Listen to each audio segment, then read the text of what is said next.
Harlan Weston was 47 years old, ran a logistics company worth $31 million, and had not had a real conversation with his wife in 14 months.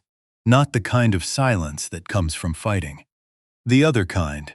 The kind where two people share a bed, a kitchen, a last name, and somehow manage to say almost nothing to each other that matters. The kind of silence that builds itself, so gradually you do not notice it, until one morning you are sitting across the breakfast table from the woman you married and you cannot remember the last time you asked her how she was actually doing. Not how her day went, how she was doing. Inside, the part she never volunteered. Harlan had built Weston Freight and Logistics from a single leased truck and a phone he shared minutes on with his younger brother. He grew up in Compton, California, in a house where the water heater worked about half the time, and his mother stretched a rotisserie chicken across 3 meals without apology. He watched her do it with a kind of quiet dignity that he had never fully been able to name but had spent his entire adult life trying to honor. When she died during his 3rd year of building the company, he did not take a single day off. He told himself it was because she would have wanted him to keep going. He did not examine that very closely. The company now had 42 trucks operating across 6 states. His name was on a logistics center in Riverside. His wife, Diana, managed the books for a small nonprofit downtown and came home most evenings smelling like printer toner and the particular kind of tired that comes from caring about things that do not always care back. She was 43. She still laughed at things in the way she always had, sudden and unguarded, like she had been caught off guard by joy. He had not made her laugh in longer than he wanted to admit. On a Tuesday evening in March, driving back from a late meeting with a port operator in Long Beach, Harlan's phone rang through the car speakers. He reached over to silence it without looking. The truck in the adjacent lane changed without signaling. The impact was low speed but decisive. His sedan spun halfway, struck the median, and came to rest against the concrete barrier with a sound like a closed door. He was conscious the entire time. That was the strange part. He did not lose awareness for a single second. He sat in the collapsed driver's seat while the airbag deflated and traffic slowed around him, and someone on the shoulder was already on a phone.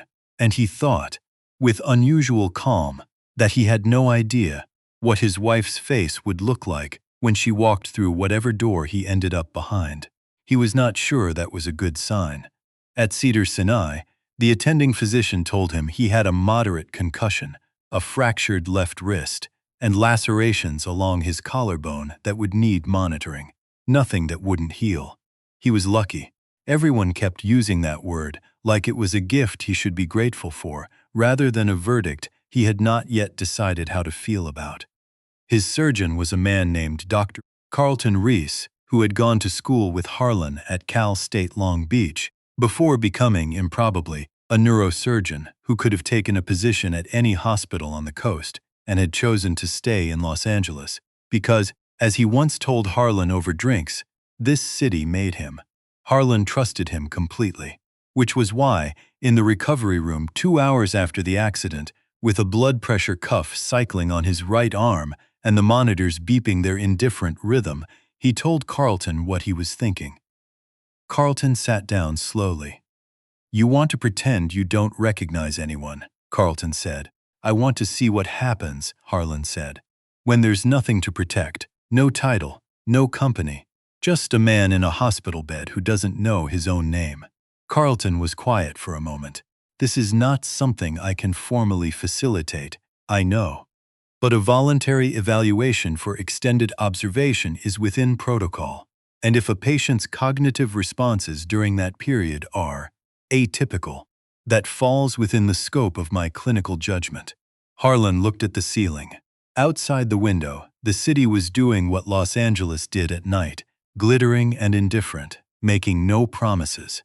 "I have spent 20 years building something," he said, "and I do not know anymore if the people in my life love what I built or love me. I'm not even sure I know the difference anymore." Carlton looked at him for a long moment. "You might not like what you find, I know, Harlan said. I think that's the point. What Harlan was initiating is what behavioral researchers sometimes call a controlled transparency experiment.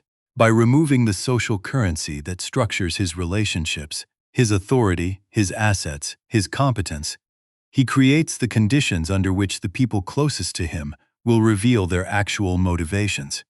It is a painful method, but it is not an irrational one.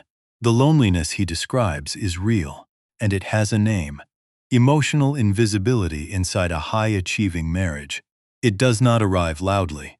It arrives in the 14-month silences, in the breakfasts where no one asks the questions that matter. Word moved fast. It always does when money is adjacent to catastrophe. By 7 the next morning, Harlan's hospital room had developed a particular atmosphere, people moving through it with a quality of attention that was oriented slightly wrong. Not toward him, exactly.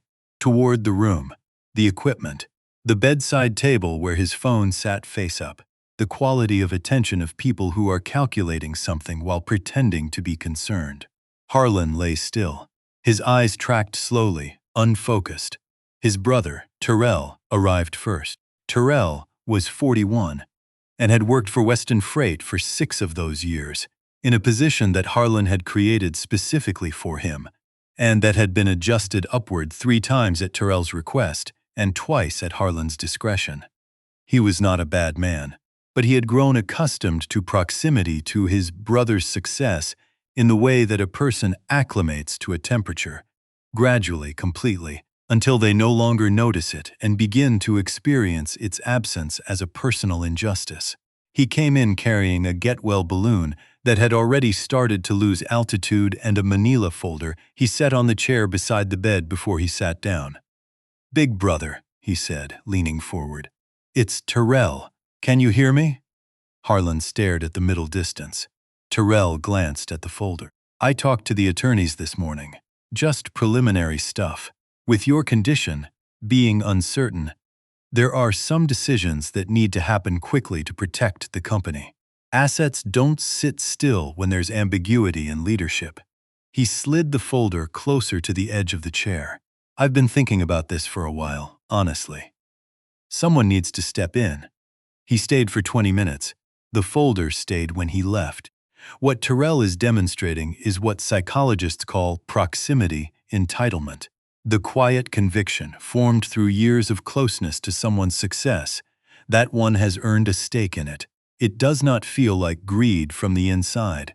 It feels like practicality, like being the only person willing to make difficult decisions. The self-deception is sincere. That is what makes it so corrosive. Harlan's business partner of 11 years, a man named Douglas Fain, arrived around 9:30 with a bag of food from Harlan's favorite deli on Wilshire. He sat on the edge of the visitor's chair, elbows on his knees, and looked at Harlan with an expression of such practiced concern that it would have read as genuine to almost anyone who didn't know what to look for. Harlan knew Douglas well enough to watch the eyes. "We've got a meeting with the Port Authority next week," Douglas said quietly. "The Riverside expansion. I've been holding it together, but there are decisions only you can authorize." Or, he paused, in the way a person pauses who has already decided what comes next, used to be able to authorize. Another pause.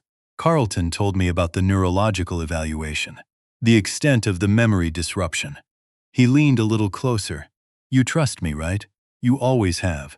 Let me protect what we built. Sign the operating authority over on a temporary basis, and I'll make sure nothing falls apart while you recover."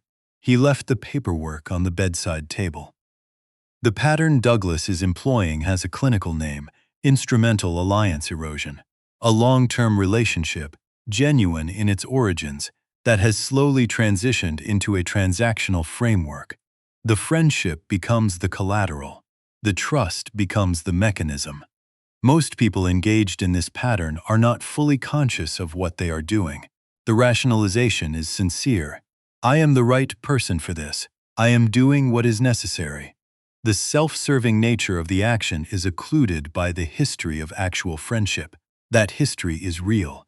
It simply no longer determines the behavior. His daughter arrived at 11.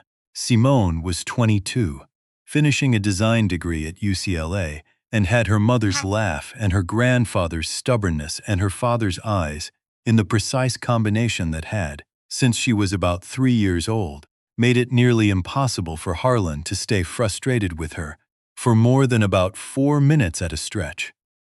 She came through the door at a speed that suggested she had been walking fast since she left campus. She did not look at the equipment. She did not look at the paperwork on the chair or the bedside table. She walked directly to the bed and wrapped both arms around her father's neck and stayed there. She said, "Daddy, I'm right here. I'm not going anywhere." She did not ask about the company. She sat beside the bed for 2 hours and talked to him. She told him about the design project she was almost finished with, the one she had been working on for 3 months. She told him about a restaurant she had found in Culver City that served the shrimp and grits he used to make on Sunday mornings when she was little. She told him she had his old jacket, the brown leather one from the photograph in the front hallway, the one he had worn in the picture taken the week before Simone was born. She was keeping it at her apartment. "In case you ever want it back," she said, "but I kind of hope you let me keep it." Harlan kept his face still. It took everything he had. His wife came in at 1 o'clock. Naomi Weston was wearing a blue sweater he had given her 4 Christmases ago. The one she had once said was too nice to wear to work, and had apparently been wearing to work for years anyway, based on the small ink mark near the left cuff she had told him about, and immediately tried to conceal. Her hair was pulled back. Her eyes were swollen. She was not hiding it. She sat down and took his right hand, the unbraced one, in both of hers. She did not mention the company. She did not ask about his prognosis in the terms that involved timelines, or capacity assessments, or return-to-work evaluations. She looked at him the way she used to look at him in the first years, like she was reading something she already knew by heart and wanted to make sure she still had it right. "My name is Naomi," she said. "We met at a friend's birthday in Inglewood in 2001. You spilled your drink on the DJ's equipment and spent the rest of the night apologizing to a man who did not care and ignoring everyone else." A small, private smile. "I thought that was the most specific form of accountability I had ever seen. I wanted to know you better." She told him about the early years, the single truck, the nights he came home smelling like diesel and ate whatever she had left on the stove and fell asleep on the couch with the television on. She told him about the first expansion, how she had taken her vacation days from her old job to drive with him to Phoenix for the contract signing, because he had said he just wanted someone to be there. She told him about the time Simone was 7 and had a fever that spiked in the night, and how he had sat on the floor of their daughter's bedroom until 4 in the morning, back against the wall, just staying. "You do not have to remember any of this right now," Naomi said. "I'm going to keep telling you anyway, because I want you to know the kind of man you are, whether you remember it or not." The monitor beeped softly. Harlan kept his eyes unfocused. Behind them, something shifted. What Naomi is doing has a name in attachment theory. It is called secure presence, offering connection without condition. She does not know if he can hear her. She does not know if any of it is reaching him. She stays anyway. She keeps talking anyway. That anyway is not passive. It is one of the most active choices a person can make inside a relationship. Love is not sustained by grand moments. It is sustained by the decision, made repeatedly and without guarantee of return, to stay present when there is no practical reason to believe it will matter. On the second night, believing he was asleep, Naomi sat beside the bed with the lights low and said something she did not say loudly. "I stopped reaching for you about a year ago," she said. "I didn't tell you because I didn't think you'd notice. And then you didn't, and I didn't know what to do with that." She was quiet for a moment. "I should have said something. I know that now. I thought if you were okay, then I needed to be okay too. I kept telling myself the distance was temporary, that you would surface again when the next deal was done." A long pause. The deals kept coming. I stopped waiting for the surface. She reached out and touched his hand. I'm sorry I went quiet. I'm sorry I let the silence do what words should have done. Harlan lay in the dark for a long time after she left. He did not sleep. He was thinking about a night 8 months ago when he had come upstairs to find Naomi sitting at the window of their bedroom in the dark, just sitting there, looking at nothing. He had asked if she was coming to bed. She had said yes and come immediately, and he had fallen asleep within 10 minutes and had not, until this moment, thought about it once since. He thought about it now. What Harlan is experiencing is a particular form of retrospective clarity that psychologists sometimes call hindsight grief, the specific pain of understanding what was visible in the past that one failed to see while living it. Emotional absence inside a long-term relationship does not arrive as an event. It arrives as a series of micro-moments, each individually small enough to overlook. The window in the dark, the question not asked, the 10 minutes it would have taken to stay. The next morning, Carlton pulled Harlan aside during a brief window between visitors and set a tablet on the bed beside him. Security camera from the parking garage, Carlton said. 48 hours before the accident. The footage was grainy. A figure in the garage attached to his building, moving around the driver's side of the sedan. The figure was Terrell. Carlton pulled up a second window. A conversation his assistant had flagged from the office voicemail recorded the afternoon of the accident. Douglas's voice. A call to an attorney Harlan had never heard of, laying out a timeline for an emergency petition to contest executive authority on the basis of incapacitation. The two of them had been coordinating for at least 3 weeks before the accident. Harlan read through the documents twice. He set the tablet down carefully. He sent a single message to Carlton. Watch Douglas. Do not let him near Naomi alone. Something is coming that we haven't found yet. Carlton's reply. Already watching. There's more. Be ready. That afternoon, Carlton came back with the financial file. The company had come within 60 days of collapse in 2020. Harlan knew that. The supply chain disruptions had nearly taken everything. What he had attributed to a combination of an emergency line of credit and sheer operational endurance was, Carlton now told him, not entirely that. There was an anonymous capital injection, Carlton said. $112,000. 3 transfers over 8 weeks, structured through a personal attorney in Pasadena to avoid triggering disclosure requirements. He held Harlan's gaze. The attorney's name matched to a firm Naomi consulted with in 2019. The money was traceable, with some effort, to a trust account in her name, her mother's estate. Harlan did not speak. Her inheritance, Carlton said again more slowly. The full amount. Structured so you would never know the source. Harlan closed his eyes. He thought about 2020. The weeks he had spent convinced the company was finished. The nights he had sat in the home office with the door closed, going through numbers that kept arriving at the same terminal conclusion. He had attributed the shift in the financial picture to a break he had not fully deserved. He had told himself he got lucky. He had told himself the line of credit had more runway than he thought. He had not considered that the woman he had been failing to see was standing between him and the collapse of everything he had built. He thought about something Naomi had told him years ago. When they were still in the apartment, and her mother had just died and the inheritance had cleared, she had said she wanted to use it for something that would last. She had described a small fund for young logistics entrepreneurs from communities like Compton, people who needed a first truck and a first chance.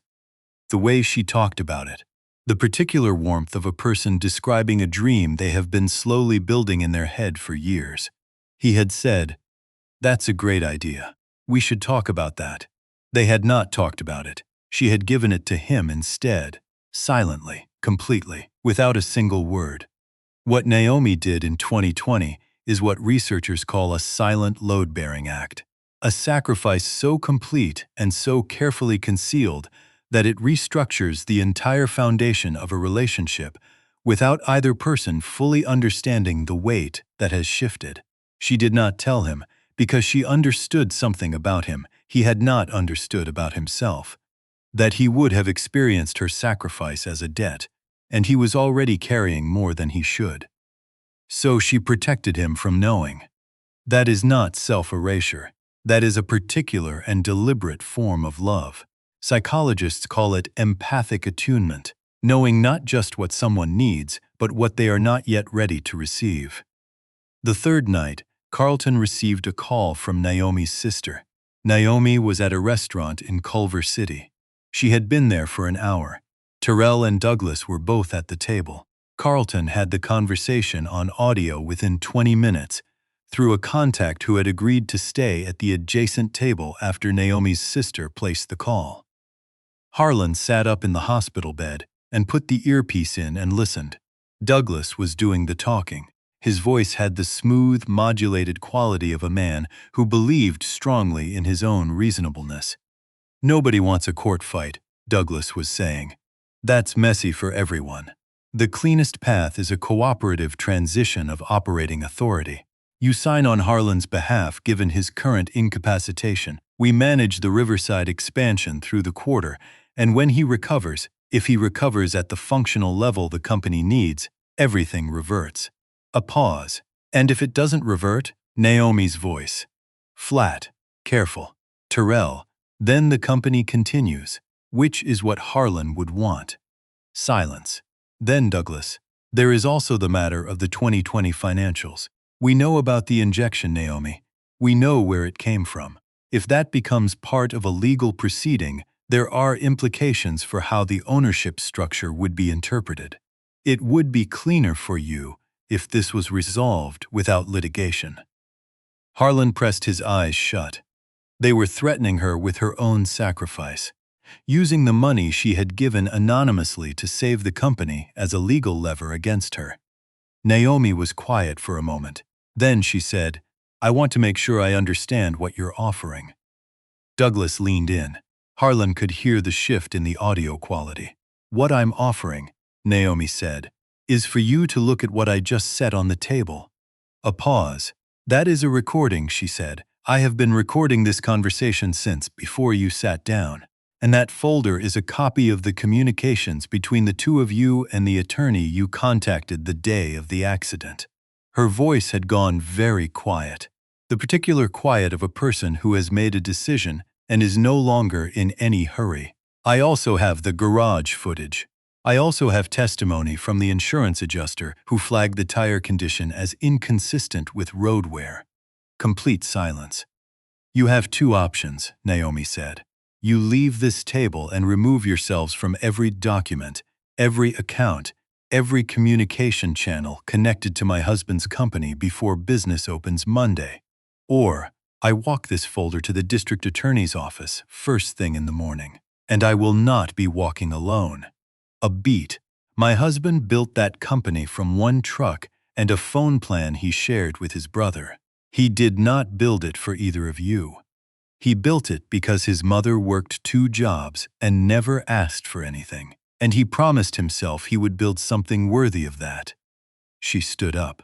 "You were family," she said to Terrell. Not loudly, not with theatrics, with the kind of clarity that only arrives when someone has thought carefully about exactly what they want to say. "You were 11 years," she said to Douglas, "and you are both choosing to do this to a man lying in a hospital bed. I want you to sit with that." She picked up the folder and her coat. "Monday morning," she said. "That's the clock." She walked out. In room 214 on the 4th floor of Cedars-Sinai, Harlan Weston sat on the edge of his hospital bed, with his eyes closed and tears running down his face. He was not crying from sadness exactly. He was crying from the specific weight of understanding something you should have understood a long time ago and did not. He had spent 3 years inside a marriage that felt like a shared house rather than a shared life. He had told himself it was the company, the expansion, the pressure, the season. He had told himself Naomi was fine, that she would tell him if she wasn't, that the silence was mutual and not directional.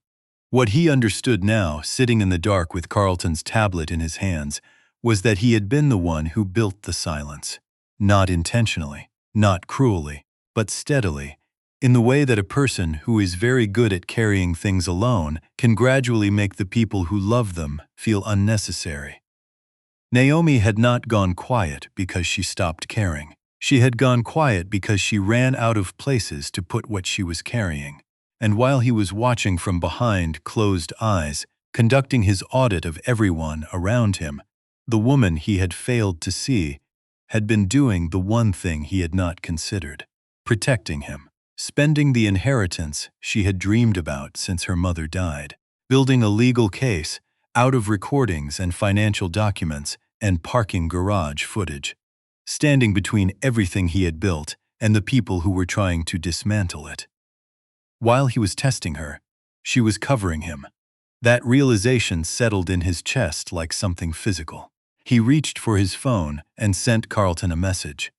"Tomorrow morning, I'm done waiting." The room on the morning of the 5th day was the fullest it had been all week. Terrell was there in a pressed shirt.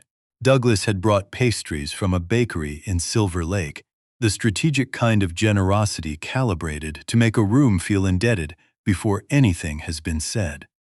Two cousins Harlan spoke with primarily at family reunions, sat near the window with expressions of solemn concern that did not involve much actual concern. Simone stood against the wall, with her arms crossed and her jaw set. She had been told different things by different people and had decided not to believe any of them. Naomi arrived at 9:50 and went directly to the chair beside the bed. She did not look at Terrell or Douglas. She took Harlan's hand the way she always did, folded her own around it, and waited. Harlan slowly sat up, not the disoriented movement of a man finding his bearings. The controlled, deliberate motion of a man who has been listening for 5 days and has decided that he has heard enough. He looked around the room. He let his eyes rest on each face. The cousins, Douglas and his pastry box, Terrell and his folder, Simone at the wall. Then he looked at his wife. "Naomi," he said, quietly, directly, "I remember everything." The room stopped. Douglas set down his coffee cup. Terrell's folder slipped slightly in his grip. One of the cousins made a small sound. Harlan kept his eyes on his wife. Naomi's free hand had come up slowly to her mouth. She was shaking her head in small movements, the way people do when they are trying to verify that they are awake. "I remember who I am," he said. "I remember what I built, and I remember every person standing in this room." He paused. "And I owe you an apology that I should have made a long time ago." Naomi's eyes filled. "I went somewhere," he said. "Not physically. I was home. I was at the table and in the bed and sitting across from you at dinner. But I was not there in the way that mattered. I got so consumed by what I was building that I forgot to notice who I was leaving behind." His voice broke slightly on the last words. He did not try to manage it. "I found out that you were sitting at a window in the dark. I found out what you did in 2020. I found out what your mother's inheritance actually paid for." Naomi closed her eyes. "You gave me your dream," he said, "so I could keep mine. And I didn't even know you did it. You would have carried it," she said softly. "You already carry too much alone." He squeezed her hand. "That's going to change." He looked at Simone, who had both hands pressed over her mouth. "That's already changing." Then he turned to the rest of the room. He pulled out his phone and set it on the bedside table and pressed play. Douglas's voice filled the room. "Naomi, nobody wants a court fight. The cleanest path is a cooperative transition of operating authority." The color left Douglas's face in stages. Terrell's folder was now in both hands, but going nowhere. Harlan let the recording run for 30 seconds. Then he stopped it. "The district attorney's office received a full package this morning," he said. "Recordings, financial records, and the parking garage footage from the night before my accident." He looked at his brother. "Terrell." He said it the way he might have said it when they were children, and something had gone irretrievably wrong. Not with anger, with grief. "You tampered with my vehicle. You are my blood, and you tampered with my vehicle." Terrell said nothing. Harlan's mother, Eloise, had been sitting in the corner chair the entire morning. She was 70 years old and had raised 2 sons in a house where the water heater worked half the time, and she had stretched a rotisserie chicken across 3 meals and never complained. She had been watching all morning with the particular attention of a woman who stopped being surprised by people a long time ago. She stood up now. She crossed the room to where Terrell stood and looked at him for a long moment. Then she turned to Douglas. Then she looked at the cousins. "Out," she said. She did not raise her voice. She did not need to. 70 years of carrying things quietly and asking for nothing and making something out of insufficient materials had given her a specific kind of authority. "All of you, out of this room. Out of this building. If I hear either one of your names in connection with my son's name again, I will make that call myself, and I will not lose a single night of sleep over it." They left.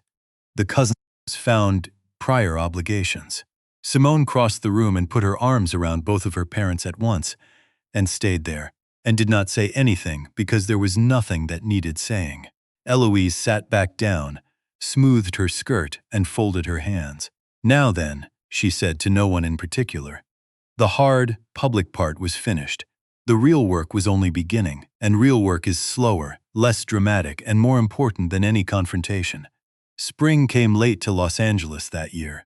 April was cold in the way that coastal California can be cold, not harsh but persistent, the kind of chill that lingers until you stop expecting it to leave, and then departs all at once. The jacaranda trees on their block bloomed 2 weeks later than usual, and then came in all at once, violently purple, the way things that have been waiting tend to arrive. Harlan and Naomi went to a couples therapist on the 3rd floor of a building in Larchmont, a woman who had a salt lamp in the corner and a policy against phones and a capacity for direct questions that had initially made Harlan deeply uncomfortable, and then, gradually, grateful for. They went separately first, then together more. He learned that silence is not discipline. He had been trained to believe that not needing anything was a form of strength.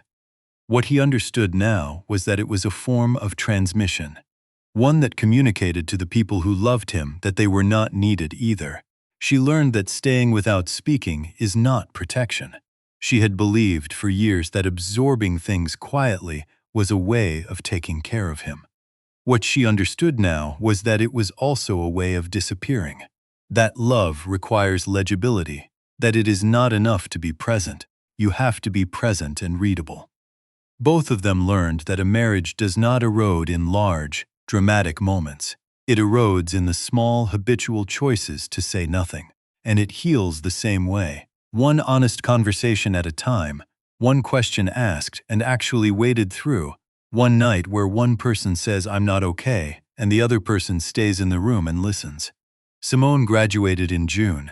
At the reception afterward, standing in the courtyard of the Hammer Museum, with a glass of sparkling cider because Simone had requested no alcohol at her graduation party on the grounds that everyone behaves better and remembers more, she pulled Harlan aside and pressed something into his hand.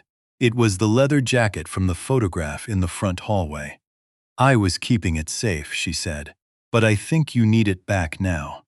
He put it on over his blazer, which was objectively a fashion disaster, and she laughed, sudden and unguarded, exactly like her mother, and he thought that might be the best sound he had heard in years. He restructured the company. Douglas's operating partnership was dissolved through the same attorney who had helped Naomi structure the anonymous transfer in 2020, which felt like a kind of justice that did not need to be announced. He hired a new operations director, a woman named Patricia Webb from Inglewood, who had been running a mid-size freight operation for 12 years, and had twice been passed over for executive positions she was more qualified for than the men who received them. She was, within 6 months, the best hire he had ever made. He established a fund in his mother-in-law's name to do what Naomi had always intended: provide first truck financing to entrepreneurs from Compton and Watts and Inglewood, who had the competence and the vision, and nothing but the absence of capital holding them back. Naomi ran it. She ran it with the particular focus of someone who had been carrying an idea for a long time and was finally setting it down in its right form. Harlan stopped taking calls after 7 in the evening. This required significant adjustment on the part of several people who had come to expect otherwise, and moderate adjustment on his own part. Some evenings, he and Naomi sat on the back porch after Simone called to say goodnight. The bougainvillea against the back fence had overgrown slightly in the years when neither of them had been paying enough attention to it, and they had decided to leave it rather than cut it back, because there was something about its particular wildness that felt honest, like something that had survived the neglect and kept growing anyway. On a Saturday in September, at a small gathering at the church, where Naomi's mother had been a member for 30 years, and where Naomi herself had gone to light candles alone on several evenings in the years when she was not sure what else to do, they renewed their vows in front of 40 people, including Eloise, in a burnt orange dress she had purchased with strong conviction and pressed herself the night before. Harlan stood at the front in a dark suit, no tie, top button open, the way Naomi had told him she preferred him early in their marriage, and he had not remembered until Simone reminded him 6 days before the ceremony. When Naomi came down the aisle, he did what the man from Compton always did when something moved past the limit of what he had built to contain it. He let himself be moved. He did not correct for it. He did not manage it into something smaller. He had a small box in his jacket pocket. Inside it was her bracelet, a gold cuff her mother had left her, one of 2 pieces of jewelry she still had from her, the one she had sold 2 weeks after the accident to cover the difference on a medical bill that had arrived before insurance had processed the claim. She had done it without mentioning it. She had not mentioned it because she knew he would carry it. He had found out from Simone, who had found out from Naomi's sister, who had not been able to keep it to herself for a full month after the fact. He had the bracelet restrung and the clasp replaced, and he had been waiting for the right moment for 4 months. He held it up. "I have been a man who was good at building things," he said. His voice carried easily in the small, quiet church, "and not always good at seeing what I already had.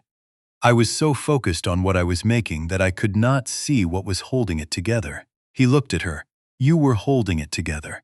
You were doing it before I earned it, and you kept doing it after I stopped deserving it, and you never asked me to notice." He paused. "I notice. I am going to keep noticing. That is my promise to you." She held out her wrist. Her hand was trembling. He fastened the bracelet. The room responded the way a room responds when something true is happening in it, without reserve, without self-consciousness, because that particular quality of honesty is rare enough that people recognize it and stop performing when it arrives. Eloise pressed her handkerchief to her face and then straightened her back and looked at nothing in particular with the composed expression of a woman who had always known this was how it would go and had simply been waiting. Afterward, standing in the courtyard in the afternoon light, Naomi's head against his shoulder, the bougainvillea from their backyard art at home. Somehow present in the bouquet Simone had assembled, Harlan's phone buzzed once in his jacket pocket. He held his wife for another moment. Then she turned to embrace Eloise, and Simone slipped an arm around both of them, and Harlan reached into his pocket and looked at the screen. Unknown number. No saved contact. 3 lines. You think you know the whole story. But there's something Naomi never told you. About the diagnosis. About what she decided alone in 2021. Call me when you want the truth. Across the courtyard, Naomi laughed at something Eloise had said, clear and sudden and entirely herself. She turned to look at him over her shoulder, eyes bright. He looked at the message, he looked at her, he slid the phone back into his pocket. He smiled. But in the back of his mind, steady as the bougainvillea that kept growing through everything, quiet as a window in the dark, something had just opened. And he already knew. with the particular certainty of a man who has recently learned that the most important things are the ones you failed to ask about, that this story was not finished. It had only just told him so.